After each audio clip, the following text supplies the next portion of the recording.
Welcome to the 433rd episode of the Reading and Writing Podcast.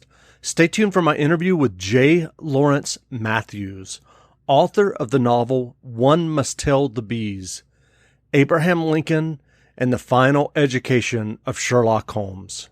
Stay tuned for the interview.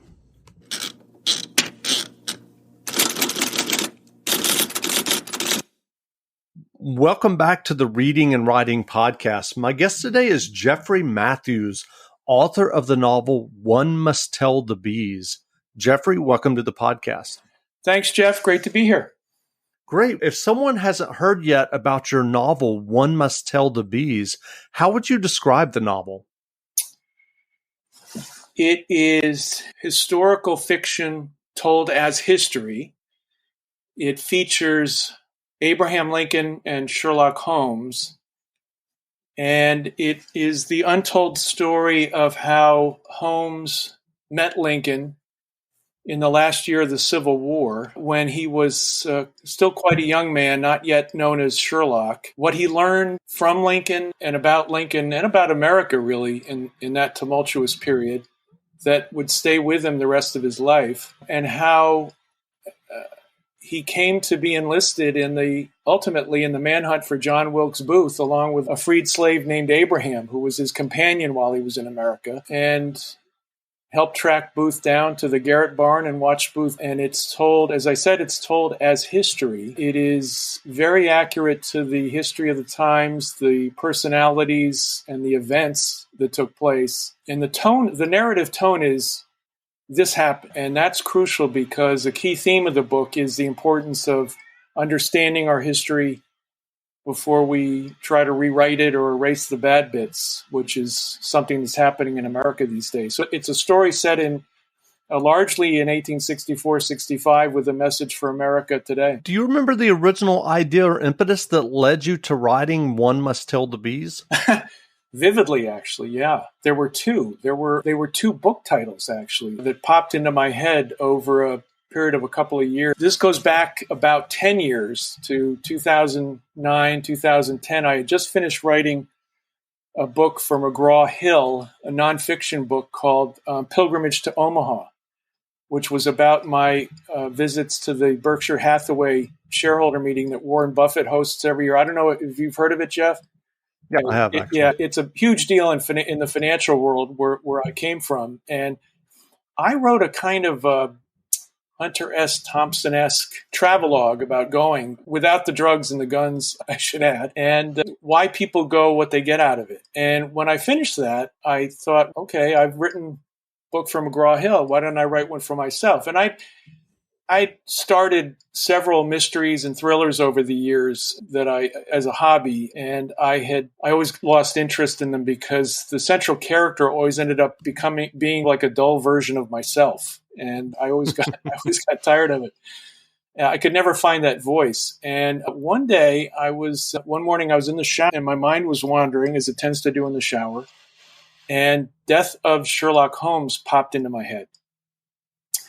And I thought that would be a fun story to write. I'd always thought it would be interesting and fun to try to write a true Holmes story like the originals with that voice, that distinctive voice. And I was always a little disappointed when I go to the Barnes & Noble and look over those Sherlock Holmes mysteries they have next to the originals. They'd have a great premise, but the voice would always be a little off, a modern voice with old words in it. Anyway, I just always thought it'd be fun to try my own hand at it and see if I could make one that was as interesting and compelling as an original. So I started on it. I set it in 1918, the end of World War I, because Holmes, the last we'd heard of him, was the beginning of World War I. That was his last case. I set it in the South Downs because Holmes had retired there to tend his bees and to write his manuscript on rational deduction.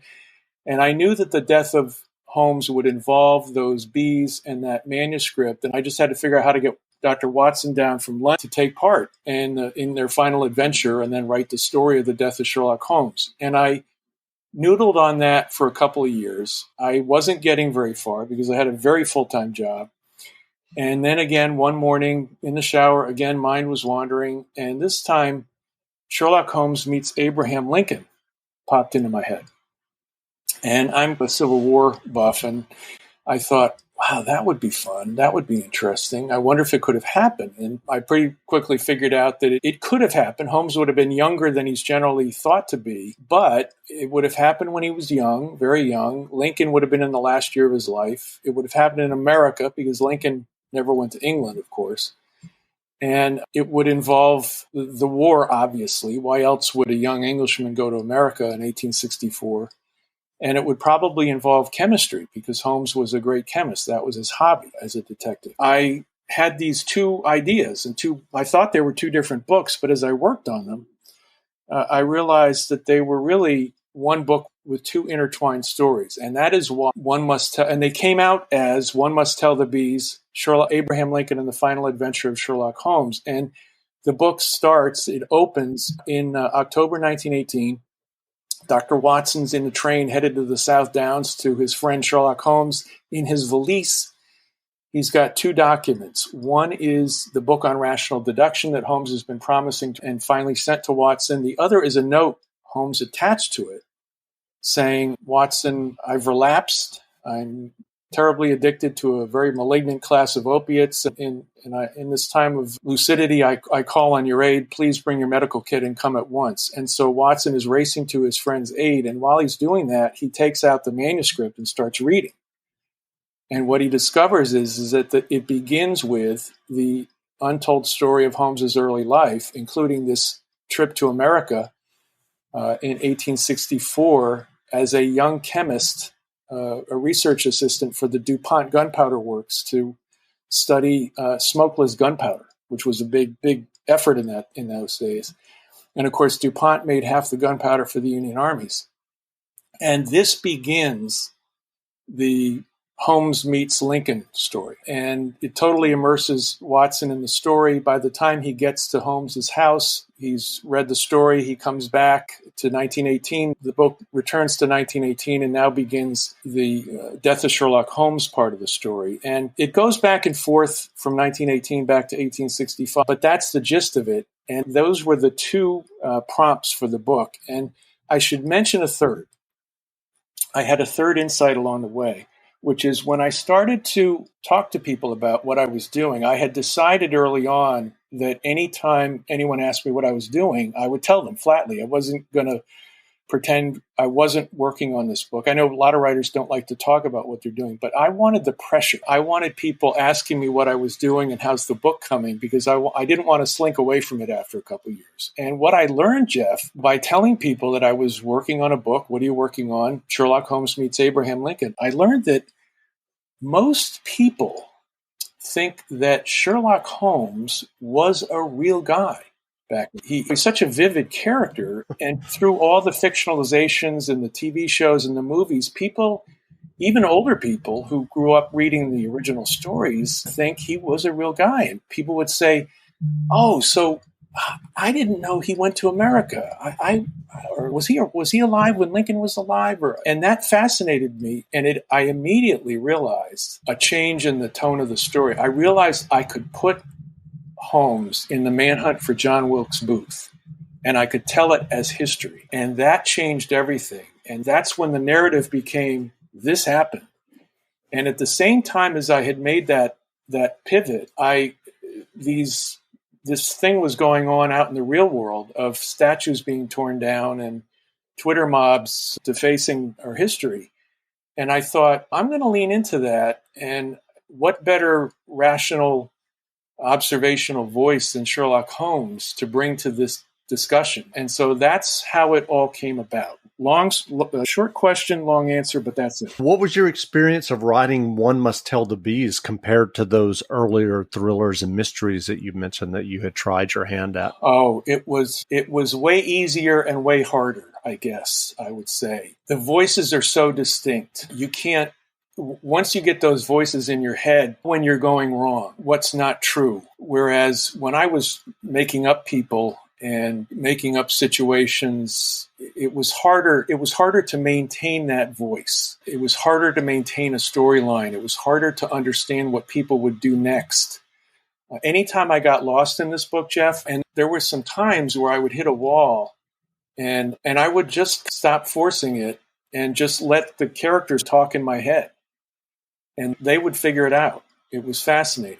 Way easier, but way harder in the end because I actually finished the book, and it's 179,000 words. It's not a short book. What are your earliest memories of reading Sir Arthur Conan Doyle's Sherlock Holmes stories?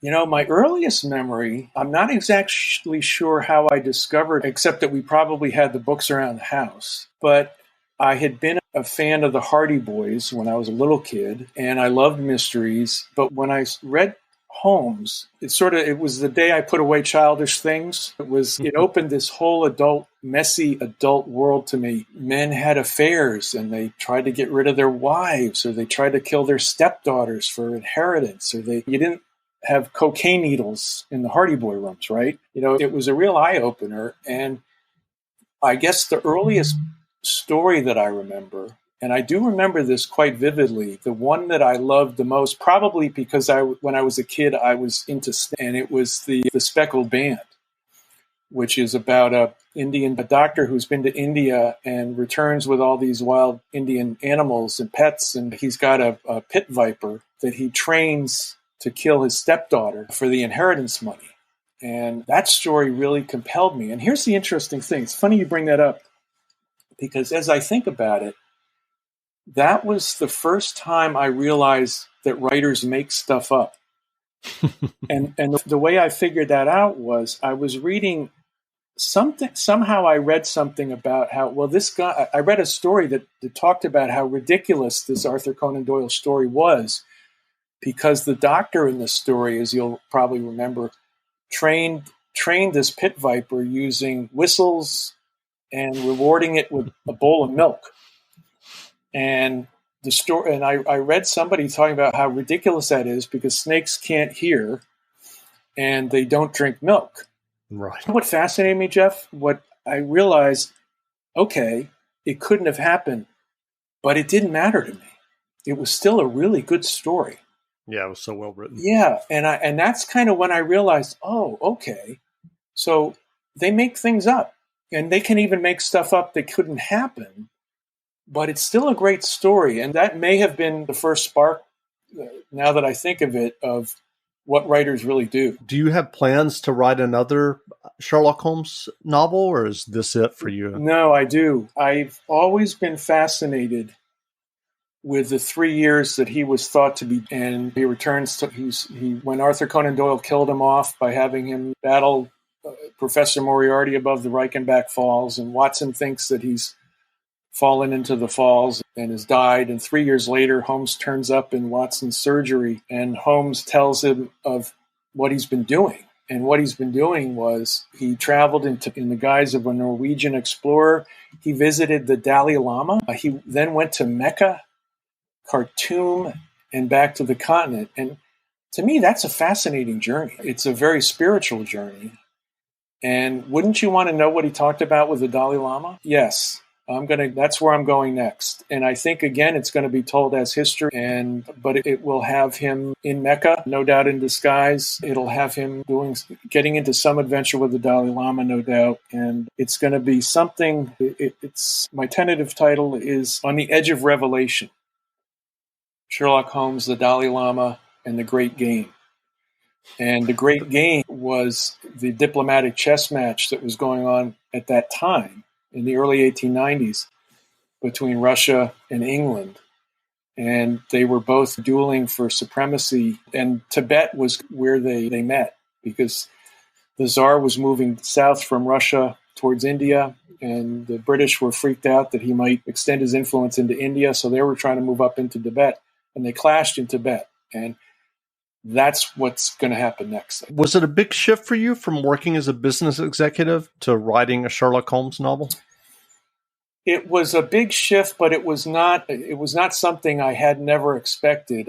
When I got out of college, I wanted to write. I wanted to be James. And for those of your listeners who don't remember him, he was the Garrison Keillor of the 40s and 50s. He wrote short humor, and I loved his work. And when I started on Wall Street, I would, by day, go to Merrill Lynch, and follow the stock market. And by night, I would sit in my studio apartment and write short humor, send it around.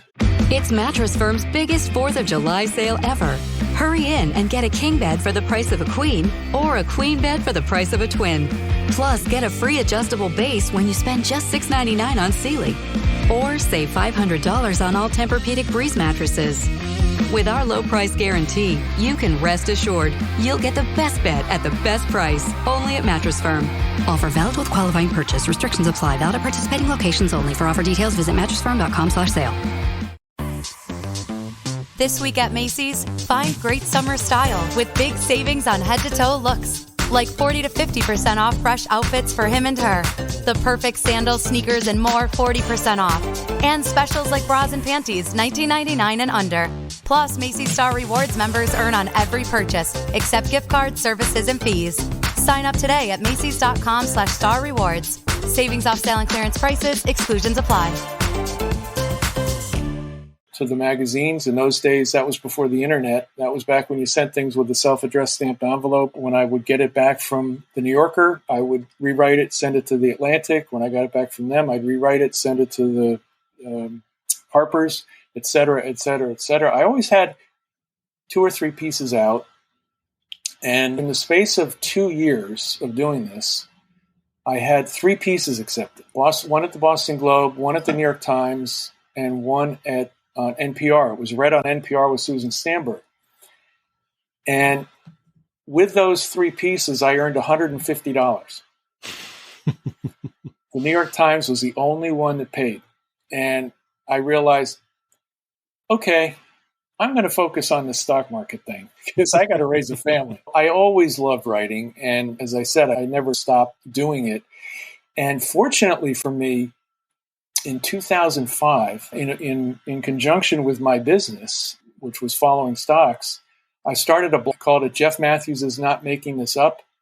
I stole that from Dave Barry. I'm a big Dave Barry fan. And essentially, I was writing short financial columns with a serious intent, but with a humorous, it was really writing short humor, except about stocks and the stock market. And I loved it. I loved the immediacy of it. I loved the feedback you got. I loved that you got feedback from all over the world. Not that I had a global audience, understand. On the internet, people find you from anywhere. Sure. And I love that. And it was out of that blog that my book for McGraw-Hill came about, because I had gone to the Berkshire Hathaway meeting in 2008, and I had such a great time. I ended up taking 30 pages of notes that I wrote a very long, I think it was a 10 or 11 part blog series about it.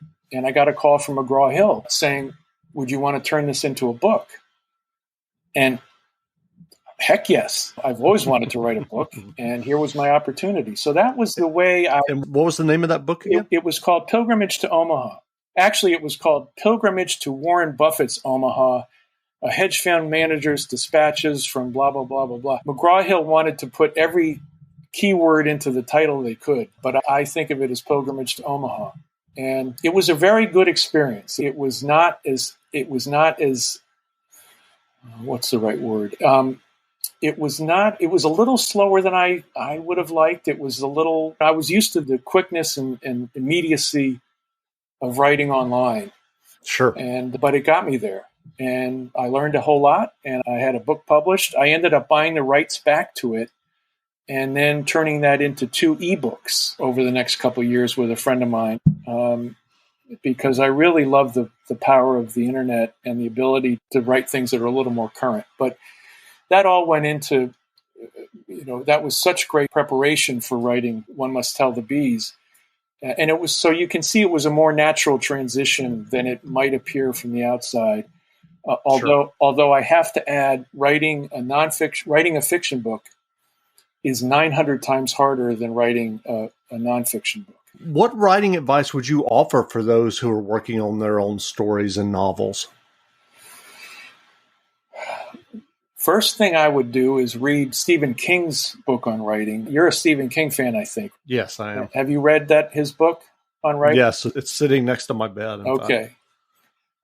So you read it more than once, too. I find myself going back to that just for confidence. Because it's a very encouraging book. What I like about it is it's funny, it's interesting. He worked like a dog, but the tone of the book is, I did this and you can do it too. And here's how. Here's some useful advice. And I really like that. I think it's very helpful and encouraging. It won't turn you off. And the exact opposite is, I was just reading John McPhee's book on writing. I don't know if you've read that one. I have not. Okay, I think it's called Draft Number 4. And he's a great writer, and it's a fascinating book. I would hold off on that if you're just starting out and you haven't got a voice and you haven't got a system, because he has a way of plotting his books that is so esoteric. I still don't understand it, and it'll intimidate you. Stephen King, on the other hand, his thing is you get two ideas and you put them together, you get a third idea that's never happened, and bam, you're off and running. Again, I think that's a fabulous way to start. And then as far as anything I could contribute to the discussion, it would be nothing you haven't heard from anybody else every day. But my reasoning is slightly different. It's not just that if you write every day, you accumulate words.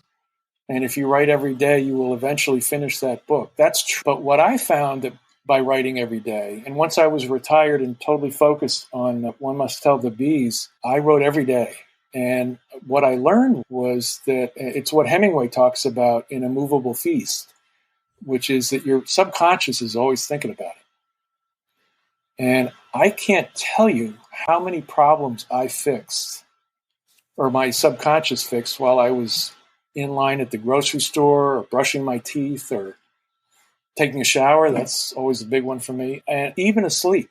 I have probably at least a dozen texts to myself from when I was deep into the weeds on One Must Tell the Bees at about 5 a.m, where I would sort of come half out of sleep with a phrase or a word or some idea of what to do that had been gnawing at me. And I would text it to myself and go back to sleep. In fact, the last 2 lines of the book came that way, and they never changed from the moment I texted them to myself. So if you're writing every day, it's always in the back of your mind, no matter what you're doing. And if you think you can't write every day, and you want to save it up for the weekend because your time is not your own, you're an airline pilot or you bust tables or something, the problem with saving it up for the weekend or for a vacation or when you got the time is that by the time you sit down to write again, you're going to have to get familiar again with the voices, get familiar again with the story, and you're going to have problems that you probably haven't fixed that are staring at you. And if you write every day, your subconscious will take care of those. And you can find and don't make it hard on yourself. Don't say I've got to do 500 words a day or 2,000 words. Write anything you can. Carve out a half hour. Don't look at Facebook as much or Twitter or whatever. You can do that and write every day, and you'll be amazed at the power of your mind. So what novels or nonfiction books have you read recently that you enjoy? You'll recognize this one. The most recent novel was A Negro and an Au Fait by Danny Gardner, who you interviewed. And I thought it was such a fabulous interview. I've listened to it several times. And the voice of that character, Elliot Caprice, is so fabulous. And that's the most recent novel I read, and I recommend it to anybody. I had not honestly done a lot of fiction reading while I was writing the book. In fact, almost none, except, so what I did was for 2 or 3 years while I was really in the weeds on One Must Tell the Bees, I listened to or read nothing but Sherlock, except the occasional old favorite, Dubliners by James Joyce or Great Gatsby or something to remind myself of what great writing is.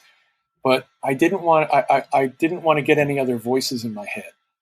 And the Sherlock voice is so distinct, and it's not my voice. So that's not my natural way of writing. But interestingly, once I handed it off to my editor a year ago, all of a sudden I was like, it was wide open territory. I could read anything I wanted to. And I had this weird craving to read old fiction that I'd never gotten around to.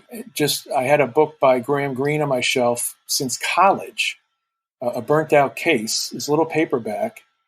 And I just said, oh, I can read this. And I pulled it off the shelf and read it. And it was fascinating because having written a book from start to finish, I understood a lot better what he was doing than I would have if I'd read it when I was supposed to in college. And I thought, okay, I'm going to keep going. And I read a lot of early Fitzgerald, a lot of Poe, a lot of Chekhov, Somerset Maugham's Of Human Bondage, books like that I'd never gotten around to. And actually, Somerset Maugham put the kibosh on it because that was a slog. And I realized there were a lot of words for word's sake books back then. There's a reason some of these books aren't on the bestseller list anymore. But the Chekhov was fabulous. And I'm sorry I had never read him when I was supposed to in college. What a voice he had.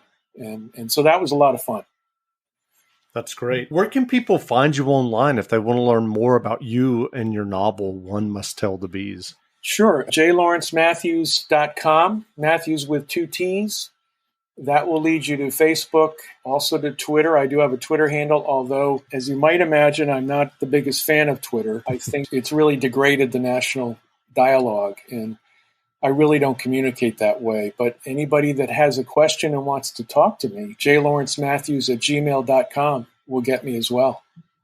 That's great. Again, we've been speaking with Jeffrey Matthews, author of the novel One Must Tell the Bees. The book is on sale now, so go buy a copy. And Jeffrey, thanks for doing this interview. Jeff, it's been a pleasure. Great. And now stay tuned for a brief audio excerpt from One Must Tell the Bees, Abraham Lincoln and the Final Education of Sherlock Holmes by Jeffrey Matthews, read by Thomas Judd. In this excerpt, it is Lincoln's second appearance meeting with young Holmes and occurs on the morning after Lincoln's re-election in 1864.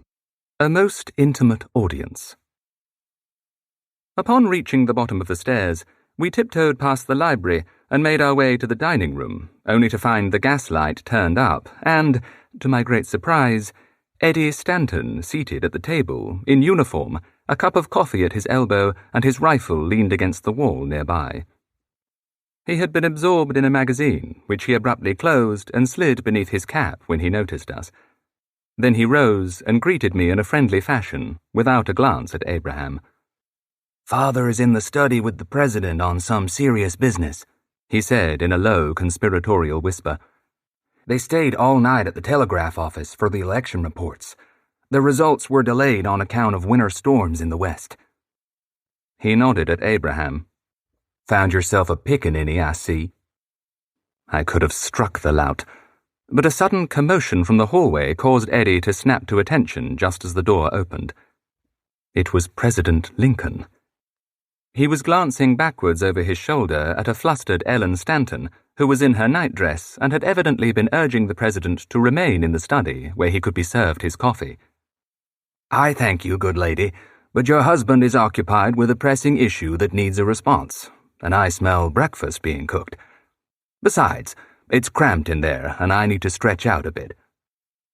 The president had twisted himself around, and a look of surprise crossed his face as he caught sight of the three of us standing at attention. "Oh, no!" Mrs. Stanton cried, seeing us now. "You boys mustn't be here." "Oh, yes, they must," the president exclaimed as a broad smile overcame the deeply etched lines of care and worry. "Surely your cook has got bacon and cornbread enough for me and these hungry young men." Mrs. Stanton wrung her hands, her face a mask of indecision. "Yes, of course, Your Excellency." "Mr. President will do," he said, eyeing us thoughtfully. "If you'll see how the cook is making out, Ellen, I will set myself here and become a little more familiar with this pair." He nodded at me and Abraham. "Yes, Yes." She disappeared into the kitchen, talking to herself, while the president chuckled and tossed his stovepipe hat upon the table, where it happened to displace young Eddie's cap, revealing the magazine beneath. Eddie snatched up the publication and stuffed it inside his jacket while attempting to salute. A wry smile replaced the jovial look upon the president's face. "At ease, son. Drink your coffee and get back to that, literature you're always studying." Young Eddie flushed crimson, and he remained at attention as the great man, in his kindly way, changed the topic entirely. You know, Eddie, my boy Ted and I watched from the window while you and the other guards voted yesterday, and I meant to thank you for your ballot." He let out a high-pitched laugh and turned to me with those thick eyebrows arched high, a look of merriment in his eyes. "Now, sir, you are familiar to me. The house guest I met on the porch here some months ago. I thought so." He held out his hand, the texture of which was thick and coarse as I had remembered it. "You had something to do with tracking those gunpowder thieves, I understand. Don't look surprised. Mr. Stanton speaks quite highly of you." I was too flustered to do anything more than nod my head at this, Watson. He winked and turned to Abraham, who was standing beside me, open-mouthed, eyes big as saucers. "And who is your friend here?" He reached for Abraham's hand. "What is your name, son?" "Abraham, Mars." Lincoln smiled. "Abraham, I am pleased to make your acquaintance. I'm told that quite a few thousands of your brethren have been given my name. I think it's the finest compliment I have ever received." He let go Abraham's hand, pulled out a chair and sat down, one arm resting upon the chair back and one leg thrown over his other leg. "Although, in truth, it may be the only one."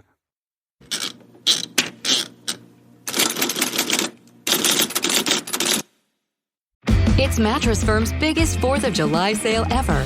Hurry in and get a king bed for the price of a queen or a queen bed for the price of a twin. Plus, get a free adjustable base when you spend just $6.99 on Sealy. Or save $500 on all Tempur-Pedic Breeze mattresses. With our low price guarantee, you can rest assured you'll get the best bed at the best price, only at Mattress Firm. Offer valid with qualifying purchase. Restrictions apply. Valid at participating locations only. For offer details, visit mattressfirm.com/sale. Okay, fine, I'll fess up. All the new summer stuff I got, it's on sale at Kohl's. And the deals are so good. Like our Sonoma Goods for Life patio furniture, it was 30% off.